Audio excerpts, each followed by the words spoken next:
digital atau kami sudah tadi belum jelaskan khusus soal foto itu. Baik, izin Mas Lis. Dalam presentasi dengan metode luminance and gradients, nampak betul bahwa foto ini adalah foto rekayasa. Tidak ada lintasan stempel. Artinya foto ini diletakkan, istilahnya apakah itu ditempel, apakah itu dicetak. Ya, yang jelas foto ini direkayasakan setelah Anda cat.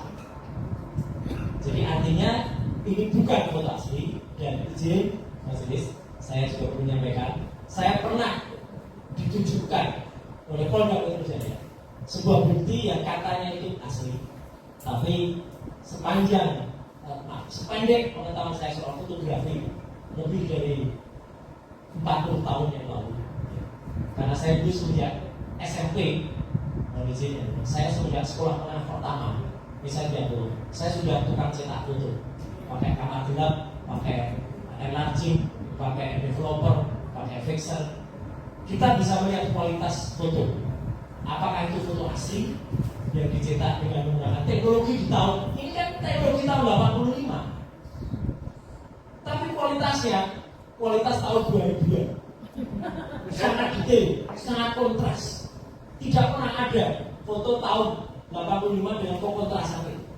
Dan yang lebih lucu lagi, pernah suatu saat saya ditunjukkan sebuah bukti yang lain oleh orang yang sama yang tadi disebut Andi Aswar di sebuah acara televisi. Ini fakta, jadi saya sampaikan. Tiba-tiba fotonya menguning. Itu ada di CNN, siaran langsung di CNN. Ketika ditanyakan oleh presenternya, Mbak Elvira Karunisa, Mas, kok fotonya kuning? Ini petunjuk Allah. Orang yang bersangkutan menjawab, iya, ini terlalu lama dipendam. Dipendam itu artinya ditanam dalam tanah. Memang untuk membuat foto seolah-olah kuno itu yang ditanam dalam tanah. Jadi dia sudah melakukan rekayasa itu. Dan memang kita tahu caranya begitu. Dan itu tampak foto yang lain masih putih-putih, dia menguning karena aslinya kontras sekali. Jadi segala cara kalau mau dilakukan pasti ketahuan. Dan dengan software tadi, luminance and gradient sudah sangat bisa membuktikan bahwa itu adalah rekayasa. Terima kasih saudara. Sekarang pada foto itu kan ada tepi ya? Ya. Ada berapa tepi? 4 ya? Ada Pak. Ada perbedaan nggak? Saudara ahli bisa sampaikan dan antara tepi-tepi hasil cutter ya. Dulu kan zaman dulu tahun 85 kan ada cutter mesin cutter itu. Dengan kalau itu hasil penempel dengan di cropping hasil komputer atau hasil komputer software gitu ya, yang bisa mengcropping itu ada perbedaan apa? Ya, kalau kemudian hasilnya di manual misalnya atau analog, biasanya justru tidak rapi sekali. Kalau ini dengan digital, memang sempurna. Hasil ini izin Mas, terlalu sempurna untuk sebuah foto dengan usia lebih dari 40 tahun. Itu. Kemudian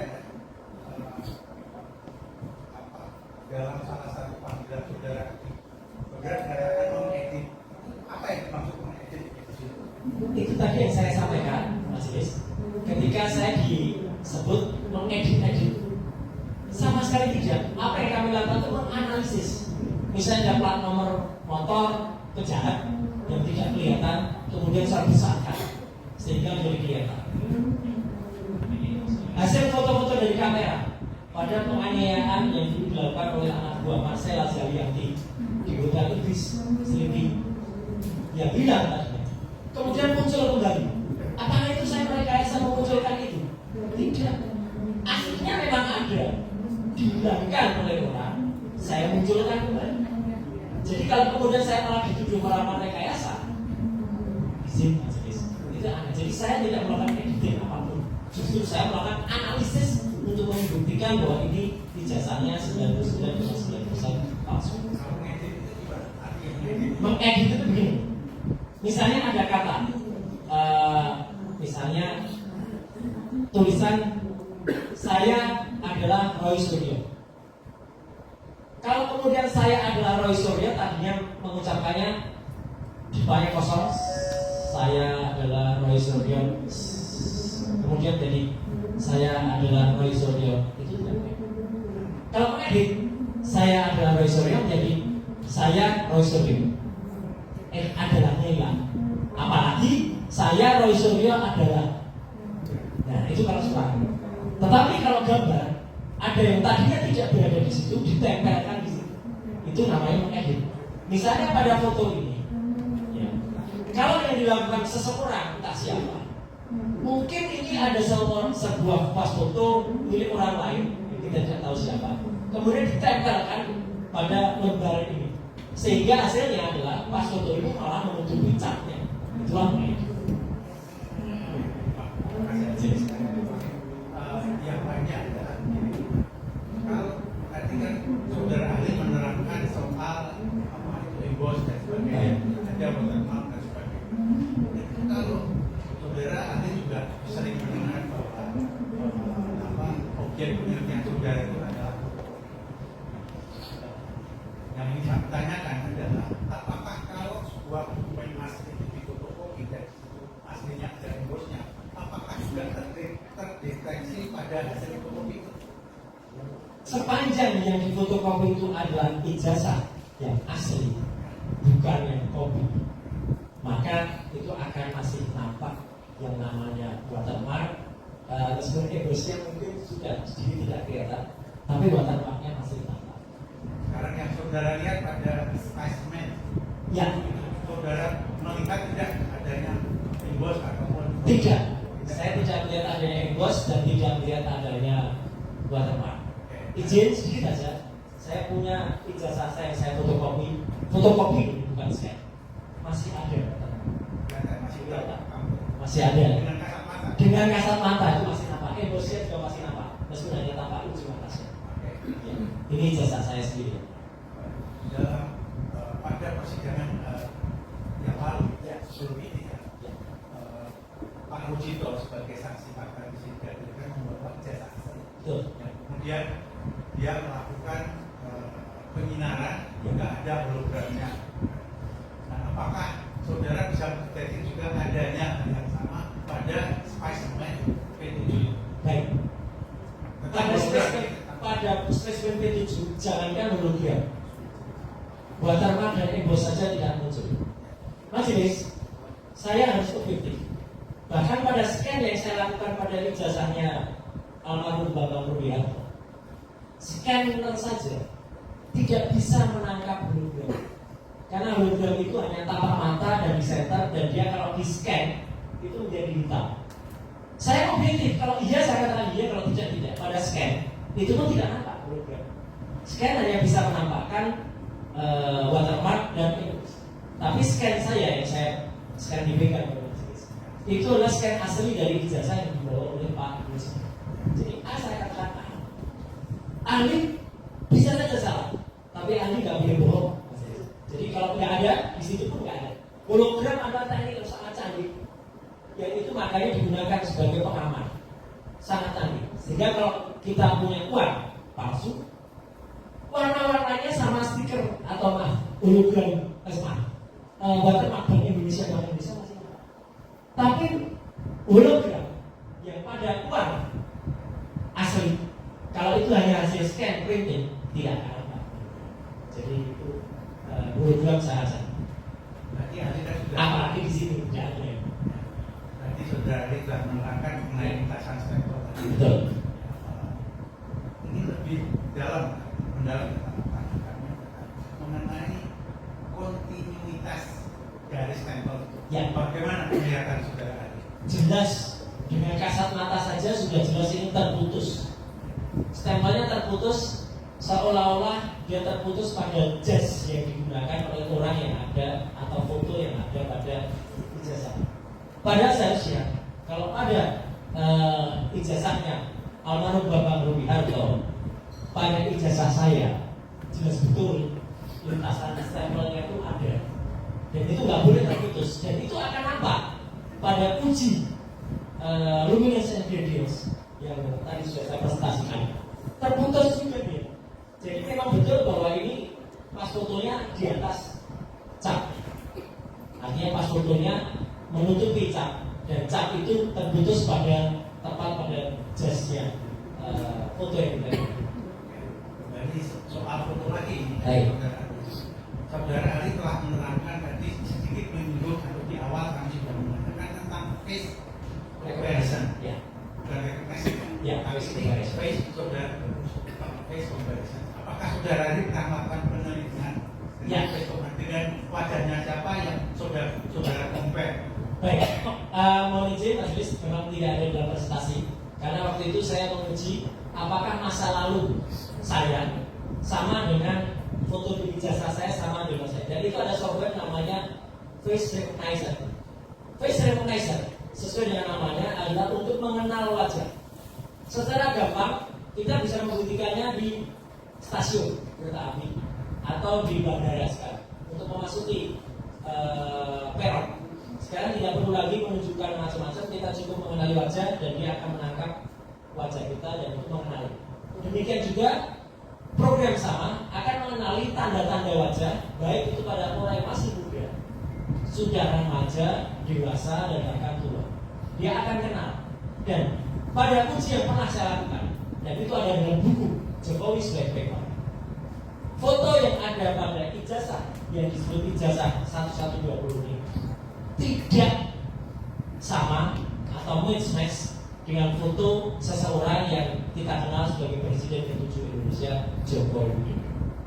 Saya tidak bisa hanya mengenali secara wajah saja, karena itu pun mampu saya lakukan karena saya sudah tahu orangnya dan saya pernah.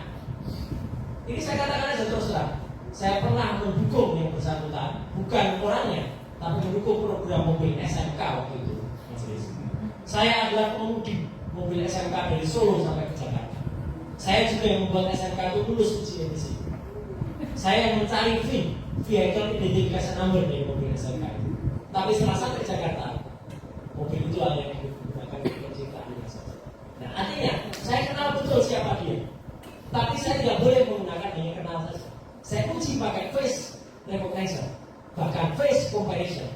Foto Jokowi sekarang dengan foto yang ada di ijazah ini, jawabannya adalah mismatch.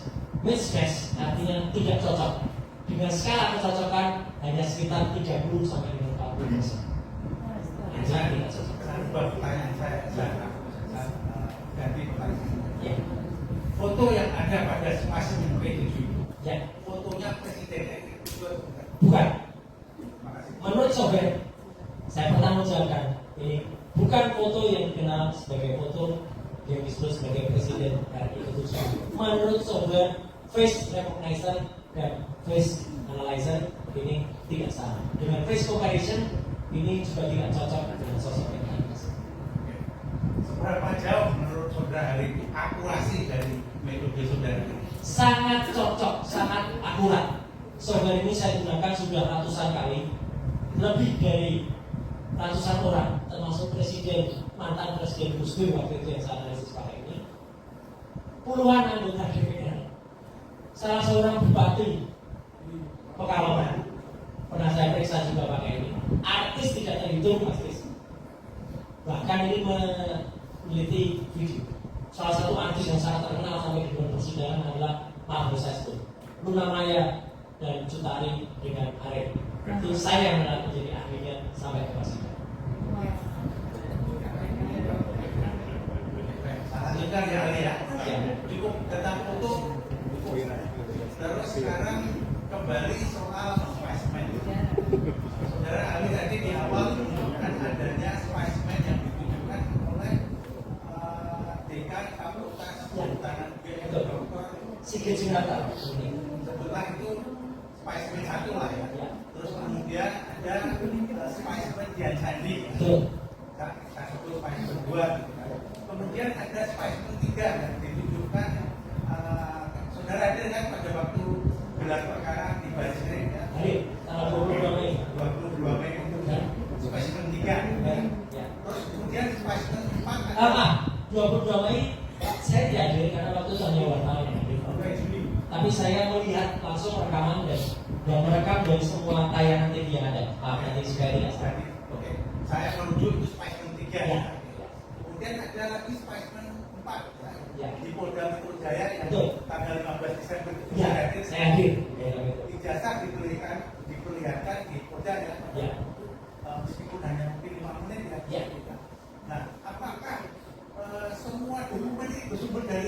dari hukuman yang sama. Bagaimana penjelasan? Mengapa baris krim itu menampilkan dua spesimen ijazah yang berbeda, yang dengan yang tanggal 22 Mei.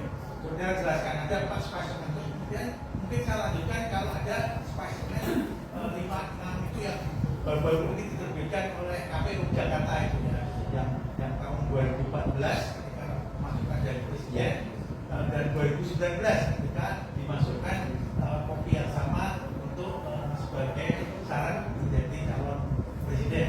Saudara bisa terangkan kenapa bisa ada 4 atau 5 sampai 6 spesimen ini digunakan? Izin, majelis, saya mau izin dulu. Saya tetap terus atau Pak saya juga belum ya? Oke, baik, saya di sini dulu. Baik, sini, ya, saya teruskan. Jadi, saya harus menjawab bahwa dari tadi apa yang dikatakan spesimen 1, 2, 3, 4, saya bisa memiliki kesimpulan atau memiliki hipotesis ya sebelum jadi kesimpulan. Sebelumnya adalah bahwa ada beberapa contoh atau ada beberapa beda dari yang disebut itu ijazah dalam tanda kutip yang pernah ditampilkan oleh dekan Fakultas Kehutanan UGM Sigit Sunarta sampai kepada yang sudah ditujukan oleh Polda Metro. Yang pertama yang ditujukan oleh Sigit Sunarta adalah sebuah dokumen yang bentuknya adalah fotokopi hitam putih dan itu terlipat seperti ini, terlipat. Dan ini pula senada yang ditujukan pada saat 22 Mei oleh Baris Krim. Tapi anehnya, majelis, pada tanggal 22 Mei ini Mabes Polri ambigu. Pada layar yang sama, dia menunjukkan 2 ijazah. Layar yang sama. Dan 2 ini bisa saya pastikan berbeda. Yang satu yang dipegang oleh adiknya Iriana ini, yang diserahkan oleh adiknya Iriana dan dipegang oleh Mabes Polri ini adalah ijazah yang tidak terlipat dan bahkan ada kotorannya gitu. Sedangkan ijazah yang ditunjukkan pada layar yang sama oleh Baris Krim terlipat hitam putih. Kalau saja misalnya ijazah yang ini kemudian dikatakan ini fotokopinya yang ini, kalau memang ada ini, kenapa fotokopinya yang tampilkan terlipat? Fotokopi yang terlipat secara digital berbeda dengan fotokopi. Belum lagi dengan yang sudah diperoleh oleh Dr. Bonatua Silaban, seorang peneliti kebijakan publik bersama dengan peneliti yang lain yang namanya Dr. Leoni Didier dari grup Bon Jovi, bukan ijazah, menunjukkan ada spesimen lain lagi pada KPU tahun 2014, 2019, 2012. Izin majelis, kalau kita perhatikan ijazah ini saja, ini pun sudah tampak perbedaannya. Ijazah yang ada pada sama-sama keluaran dari KPU, pada ijazah di tangan kanan saya, yang kiri dari kita semua, nampak proporsional lebar ijazah. Ijazah bentuknya A3, kalau dikecilkan jadi A4, tingginya mengecil, lebarnya mengecil. Sedangkan sama-sama dari KPU saja yang sebelah kanan kita, tingginya mengecil, lebarnya jauh lebih mengecil lagi, menjadi seolah-olah bujur sangkar. Ini ijazah apa-apaan sebenarnya? Karena ijazah nggak boleh, kalau formatnya sama dikecilkan biasa. Artinya, jawaban saya untuk pertanyaan Pak Penggugat, saya menengarai ada banyak sumber gambar yang kemudian digunakan untuk disebut ijazah.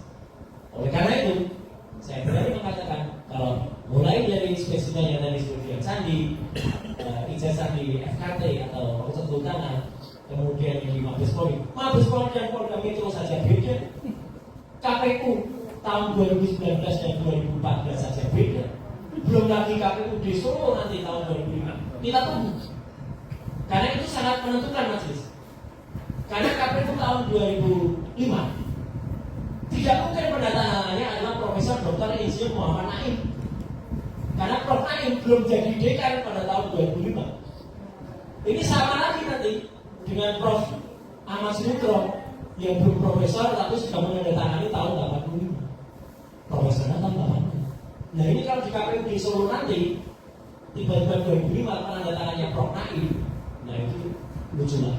Jadi artinya kesimpulannya jelas, terdapat banyak spesimen atau terdapat banyak contoh ijazah yang berbeda-beda dari ukuran, dari warna, dari teknik pencetakan, dan dari berbagai detail teknis.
Benar.